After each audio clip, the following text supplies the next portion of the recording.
You ever think about how screwy Blitz's friend circle is? He's got a hellhound for a daughter, Sandy Cheeks as a friend, a theater kid. His BF is so out of his league you might as well call it the moon. His other ex is a pop star who's drinking away the best years of her life because she spent 2 with him. And he used to be best friends with Chuck E. Cheese. Any one of these would have been sus, but wrap it all up together, and this shit doesn't make no sense. Now we have a limited amount of knowledge about who Blitz was before Imp, and all of it is either done through micro flashbacks, posters, and LSD. So it would take a professional dumbass to string it all together, make up a headcanon, then slap theory in the title so that people would take it seriously. That's right, it has to be me, and not a bitch named Charles. Go check out his videos, they're really good. So here's a video about the totally real and accurate backstory of Blitz. How he went from a child star to his little sister's +1 before bombing a solo career so bad the UN had to sanction it. Now what do we know about Blitz? Blitz is the founder and owner of IMP, the first of its kind kill service where butthurt demons can pay money to kill people over petty bullshit. Being run by an imp,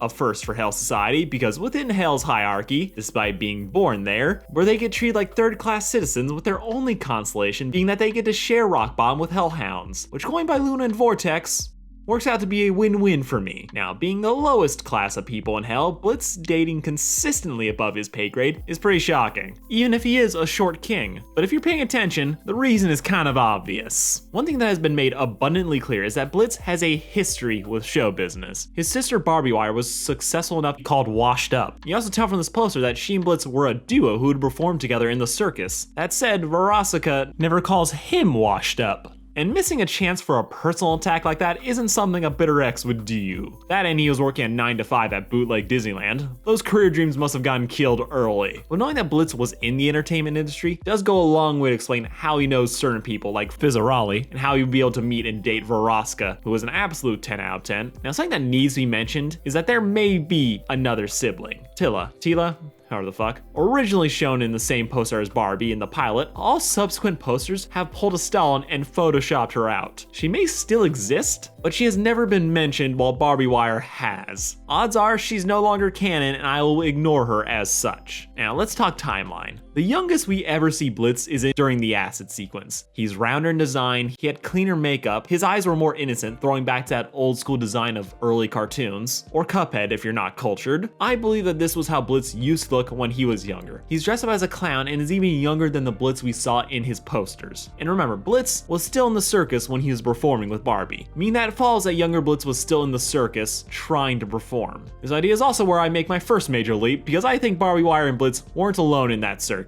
They had another known character who would go on to blow both of them out of the water career-wise, Fizzarali. Blitz hates Robo-Fizz. Partially that's from when he was working at Disneyland and failing whenever he tried to take the stage, with the robot giving him zero respect, calling him Blitzo, a trait shared by everyone that knew Blitz from back in the day. Now if we just had this scene, I would think that Blitz would just have beef with the robot, and that this one line was just Blitz being the internet. I make more money killing people than you do being a cheap-ass robo ripoff of an overrated sellout jester! It's different now though, because thanks to drugs, we see in Blitz's mind his biggest insecurities, and the other people who contribute to his self-loathing, with the obvious ones like Veroska and Stryker, but we also get this guy. And sharing those same cartoon eyes as young Blitz, the shots at the man's career, I'd bet money that this is the actual Fizzarali, the man who the robot was based on, who was the true breakout star of the circus that Blitz worked at. And I can back this up just by a few shared elements in their designs. First, Blitz and this Fizzarali share the same heart motif, with the pattern on Blitz's head being a heart even when today it's a skull. And with both of them having that circus theme going, you can totally see them performing together, as it would be normal for them to have a theme going like that. It would help contribute to this personal betrayal that Blitz would feel and make him so angry at Fizzarali's success. Plus, if you had them just wear their own things, it'd just be a bunch of random weirdos running around. Blitz was a clown, Frizz was a jester, which is just a clown but with better pay and a hat. The robot has some choice words for Blitz too. I guess the kiddies are still running away from you, huh? The O is silent now. Just like your audience always was when you told your lazy jokes here.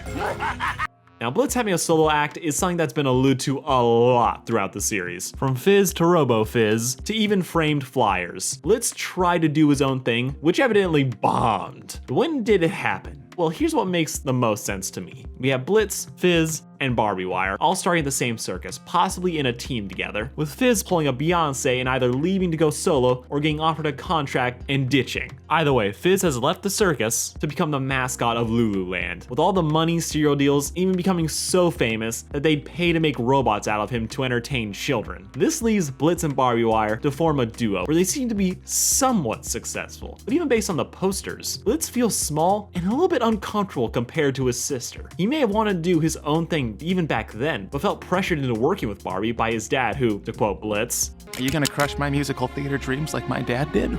Sir, Because right now, all I see is just my dad's asshole talking to me, crushing my dreams of being who I truly am inside." This anxiety and resentment at playing second fiddle, plus watching Fizzarolli become this megastar, just not at Blitz. This leads us to Blitz's solo career, which I'm honest enough to admit, I have no idea what happened here. Either Blitz and Barbie decided to go their own separate ways, or she went on to crash and burn but still became famous at least a little bit, or like Fizz, she got offered a better deal and left him behind because a comedian didn't gel with her new brand. My money leans to her leaving him because Blitz does have the personal issues of a guy who's used to being left behind by others and lashed out at everyone else in his life now because he expects it to happen again. Or like a true catcher, his personal issues is what caused them to split up. During this period of Barbie being famous, but before working for Fizz, this anxiety and resentment at playing second fiddle once again, that is when he could have met Veroska, and his toxic attitude caused the relationship to implode, spending her money, stealing her car, as yet again he watched another significant other succeed where he was failing.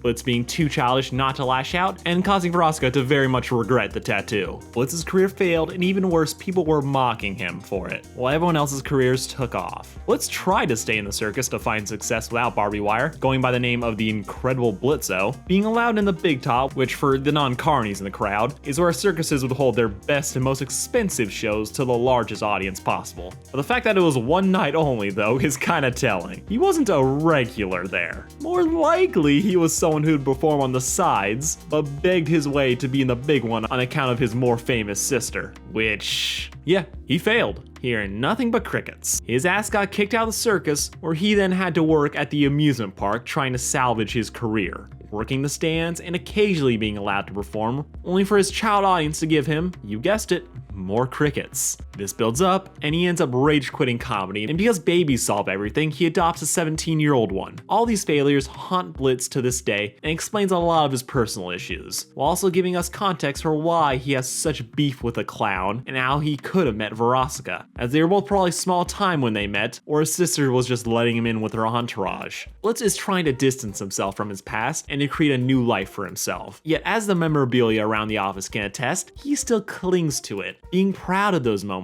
where he was almost something, even though that turned into a path to nowhere. And as the show continues to bring in people from Blitz's past, I think it's only a matter of time before we get more clarification of what happened to Blitz in the circus. How did he and his sister break up? And why does everyone that knew Blitzo the Zero hate his guts? And we'll just have to keep watching to see. But I want to leave off on a question of my own. If Millie's parents referred to Imp as freelancing, that meant they were killers before they started working with Blitz. So who were they killing for, and why was it Stella?